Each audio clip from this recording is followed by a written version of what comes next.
함께 문학방송을 진행하는 민윤기 시인입니다. 오늘은 기영도 시인 이야기를 하겠습니다. 그러니까 지금부터 30년 전 오늘 1989년 8월 3일에서 4일까지 기영도 시인은 전주에 있는 서고사, 아주 작은 절집이죠. 이 서고사에 묵고 있는 한 여성을 찾아갑니다. 그리고 그 여성과 함께 하룻밤을 절집에서 지냅니다. 왜 기영도 시인이 여름 휴가를 낸 그 3박 4일 동안에 그곳을 찾아가서 그 여성을 만났을까요? 그 여성은 바로 작가 강석경 씨입니다. 그래서 저는 직접 전주에 있는 그 절 서고사를 찾아갔습니다. 주지스님을 만나기 위해서 갔죠. 여러분이 잘 아시다시피 기영도 시인은 만 27살에 요절하였습니다. 1960년생이니까 지금 살아 계시다고 해도 이제 59살, 아직 환갑이 되지 않은 팔팔한 나이입니다. 기영도 시인의 마지막 작품이 빈집입니다. 빈집. 너무 애절한 시죠. 제가 한번 읽어보겠습니다. 사랑을 읽고 나는 쓰네.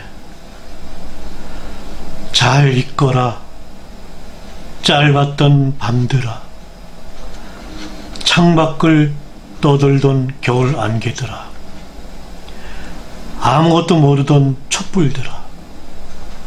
잘 있거라. 공포를 기다리던 흰 종이들아. 망설임을 대신하던 눈물들아. 잘 있거라. 더 이상 내 것이 아닌 열망들아. 장님처럼 나 이제 더듬거리며 문을 잠그네. 가엾은 내 사랑 빈집에 갇혔네. 마지막 구절. 장님처럼 문을 잠그네. 가엾은 내 사랑 빈집에 갇혔네. 이 구절. 기영도 시인은 과연 누가 가엾다고 했을까요? 저는 사랑을 이루지 못한 자기 자신을 위로한 구절이라고 생각합니다. 기영도 시인의 마지막 작품 빈집을 떠올리면서 전주로 가겠습니다. 여러분은 지금 극락보존 한 채와 옆에 현판이 없는 건물 한 채, 작은 규모의 절을 보시고 계십니다. 이곳이 바로 전북 전주시 만성동에 있는 서고사입니다. 이 절은 백제 시절에 견훤이 전주 4곳에 절을 지었다고 합니다. 서쪽에 있는 서고사, 동쪽에 있는 동고사, 남쪽에 있는 남고사, 그 중에 하나인 서고사입니다. 이 서고사는 이름 그대로 전주시 서쪽에 있는 절로서 해 뜨는 풍경을 볼 수 없는 해 지는 풍경만 볼 수 있는 절이라고 합니다. 지금으로부터 31년 전 여름, 당시 인기 작가였던 강석경 씨와 그 강석경 씨를 마음속으로 깊이 사랑하고 있던 기영도 시인, 그 두 분의 한여름밤에 어떤 일들이 있었을까 상상하면서 들른 절은 의외에도 공사장의 소음소리만 들리는, 그리고 주지스님을 비롯한 절집의 식구들은 한 분도 없는 그런 쓸쓸한 웃음으로 저를 맞이했습니다. 1988년이면 저는 오랫동안 근무하던 경향신문사를 떠나서 새로 창간하는 여성잡지 우먼센스 창간호가 1988년 8월호로 창간을 했습니다.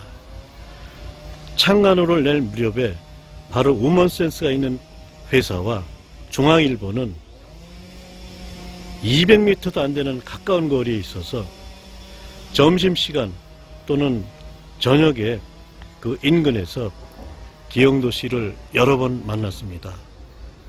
우먼센스에 있는 기자 중에 기영도 씨하고 비슷한 또래의 시 쓰는 친구들이 있어서 기영도 시인이라는 것을 알게 되었고, 그가 술은 그렇게 세지 않지만 선배들이 모이는, 문인들이 모이는 그런 술자리 같은 데서 노래를 잘 부르는 시인으로 소문이 나 있었죠. 방송 담당을 하다 문화부 담당 기자가 됐다가 편집부 기자가 되는 짧은 그 언론 생활에서 풍파를 많이 겪은 편이죠. 왜냐하면 불의를 보고는 참지 못하는 어떤 정의로운 그런 점 때문에 언론사 내의 여러 가지 관행을 인정하지 못하고 들이댄 까닭이겠지요. 와서 잠시 기영도 시인의 그 사랑의 흔적을 발견하지는 못했지만 여기까지 찾아온 기영도 시인의 심사가 어땠을지. 1988년 하면 우리나라 언론 상황은 그 언론 탄압이 아주 극에 달할 정도로 심할 때였기 때문에 시를 쓰는 젊은 기자로서 언론사 생활이 행복하지는 않았을 것입니다. 그래서 그 울분을 많은 작품들을 통해서 그는 자기 생각을 표현하려고 했을 것입니다. 이근배 시인의 증언에 따르면 그 안개라는 작품이 이미 시체들이 떠다니고 이런 죽음의 냄새가 짙게 있어서 이근배 시인은 이런 표현을 가리켜 시참이라고 합니다. 그런 내용을 담고 있는 시인은 반드시 일찍 죽을 그런 운명이라고 예를 들어가면서 설명을 하셨습니다. 그때는 젊은 나이에 뜻밖의 장소에서 요절할 수밖에 없었던 것입니다. 그것을 이미 본인은 예감했는지도 모릅니다. 그래서 그는 그 몇 주 전에 나는 아마도 뇌졸중으로 죽을 거야 라고 친구에게 말했다고 합니다. 3월 그 파고다 극장에서 시신으로 발견됐을 때 사인은 뇌졸중이었습니다. 여러분께 제가 보여드리는 이곳은 경기도 안성시에 있는 안성 천주교 추모공원입니다. 안성 시내 시외버스 터미널에서 약 20분 택시로 2만 원 정도 요금이 나오는 거리에 있습니다. 이곳에 바로 안타깝게 짧은 생애를 마감한 우리의 젊은 시인 기영도 시인의 묘지가 있습니다. 19역이라는 팻말 표시가 있습니다. 구름은 맑고 가깝게 마치 가을 하늘처럼 이 묘소에 지금 안타깝게 짧은 생애를 마감한 우리의 젊은 시인 기영도 시인이 영원한 잠을 자고 있습니다. 묘마다 유족들이 갖다 놓은 꽃들이 여기저기 꽂혀져 있고 아무도 찾아오지 않는 그런 쓸쓸한 묘지도 눈에 보입니다. 예.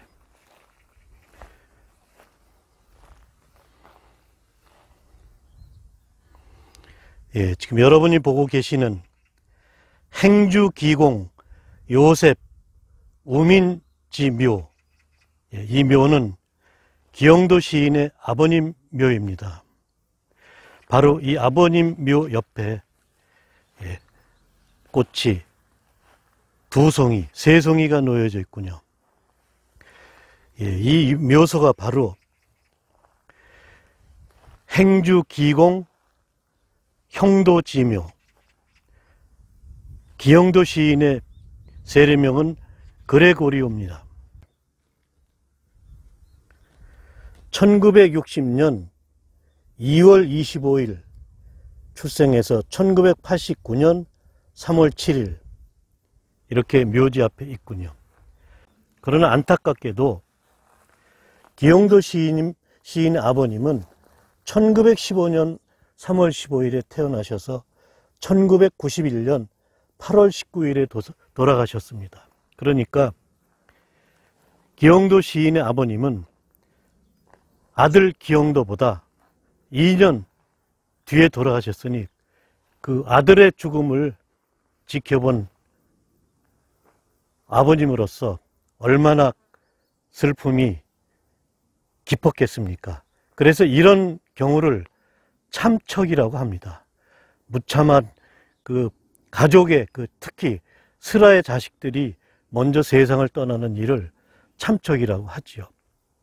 천주교 공원 묘지에 시인들의 묘소가 상당히 많다는 생각을 했습니다. 제가 취재를 하면서 다닌 묘만 해도 경기도 고양시에 노천명 시인, 경기도 도봉산 자락에 김종삼 시인, 대전시에 박용래 시인, 경기도 용인 천주교 묘지에 박목월 시인. 그러고 보면 우리 시인들이 천주교 신자가 많았다는 뜻이 되겠습니다. 어쨌거나 기영도 시인은 3월 7일 새벽에 시신으로 발견되었는데 하재봉 시인의 글에 따르면 하재봉 시인은 그 전날 대학로에서 시집 출간 기념 퍼포먼스를 열었고 그 퍼포먼스 행사에 기영도 시인을 초청하기 위해서 중앙일보사 2층 기영도 시인의 자리에 가서 보니까 기영도 시인이 출타하고 없어서 그 자리에 기영도 시인을 초청하는 초대장을 두고 왔다고 합니다. 요즘 같으면 핸드폰이라든가 이런 손쉬운 통신수단이 있어서 아무 때라도 다시 전화를 했겠지만 그 당시는 그냥 유선전화만 있었던 시절이어서 연락이 안 되는 것일까요? 하재봉 시인은 기영도 시인이 당연히 자기 시집 퍼포먼스 와줄 것으로 기대했습니다. 왜냐하면 기영도 시인은 하재봉 시인, 이문재 시인 이런 시인들과 함께 시운동, 동인으로 활동을 했었기 때문입니다. 그래서 기영도 시인이 새벽에 시신으로 발견된 것을 하재봉 시인은 뒤늦게 한 10시쯤 연락을 받았다고 합니다.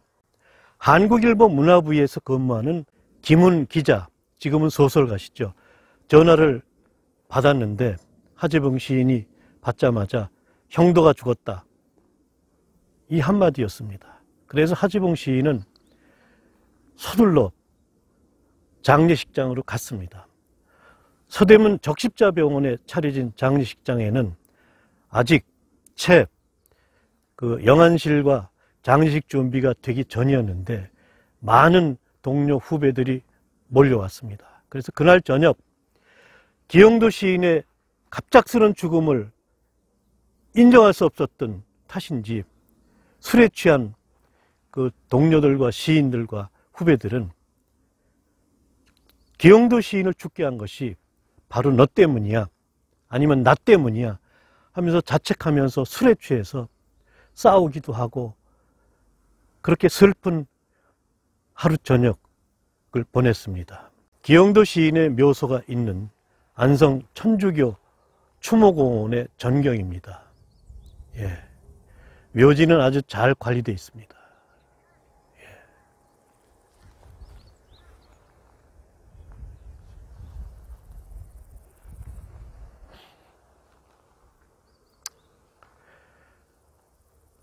기영도 시인이 생전에 사랑했다는 이 말이 상당히 조심스럽습니다. 그러나 저는 감히 기영도 시인이 사랑한, 물론 나이는 9살 차인 선배 작가 강석경 씨를 찾아갔던 그 해 전여름 전주 서고사에 취재를 했습니다. 기영도 시인이 신춘문예 당선한 이후에 문단활동, 이른바 시작활동을 한 기간은 4년에서 5년 정도밖에 되지 않습니다. 이 짧은 동안에 기영도 시인은 그 당시 언론 탄압에 시달리는 언론계 한 기자로서, 젊은 기자로서 많은 스트레스를 받으면서 기자 생활을 하면서 그 스트레스를 시로 썼지요. 그래서 기영도 시인의 시에는 죽음의 냄새가 어른거린다고 했습니다. 이는 김현 평론가, 기영도 시인의 시집 잎속의 검은잎 해설을 쓴 김현 씨도 경도는 젊어서 죽을 수밖에 없는 시인, 이렇게 얘기합니다. 무엇이 이 젊은 시인 기영도를 그렇게 빨리 이승의 생을 마감하고 이 한많은 세상살이를 떠나게 했는지 지금까지 살아있는 시인으로서 안타까운 마음을 지울 수 없습니다. 마지막으로 기영도 시인의 묘를 다시 한번 찍겠습니다.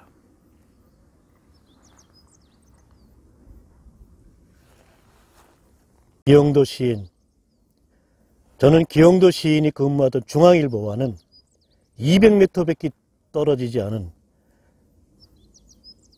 우먼센스, 1988년 8월 창간한 우먼센스 편집장으로서 그 일대에서 자주 기영도 시인을 먼 발치로 만났습니다. 식당에서 또는 커피숍에서. 그러나 직접 말을 붙이지는 못했습니다. 기영도 시인, 편안한, 영원한 삶을 누리시기 바랍니다.